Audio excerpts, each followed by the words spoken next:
সম্ভব নয়। আর প্রতিটা গভর্নমেন্ট হসপিটাল থেকে শুরু প্রাইভেট সব রকম পরিস্থিতি, সব রকম ওপিডি সব খোলা আছে। হোয়াট এভার যে মিডিয়া বলতে চেষ্টা করছে যে চলছে না, একটু দেরি হচ্ছে। ইভেন অভয়া ক্লিনিক আমাদের জুনিয়ররা সমস্ত কিছু করছে। এই ভুল বিদ্বেষ যেটা ছড়াচ্ছে সেটা একদমই ভুল। তো সুপ্রিম কোর্ট যত তাড়াতাড়ি আমাদের বিচার দিতে পারবে, সিবিআই আমাদের আস্থা আছে, রাজ্য সরকার তো অলরেডি আমাদের হাত গুটিয়ে পিছিয়ে গেছে, তো তত তাড়াতাড়ি আমরা এটা ফেরার জন্য প্রস্তুত আছি। Thank you so much ma'am, thank you.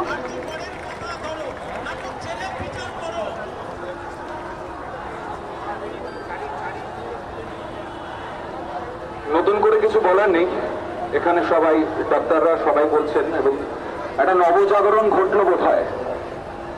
আসলে কি এটা দোষ যিনি ধরা পড়েছেন বা যারা ধরা পড়বেন বা যারা বিচার করছেন বা যারা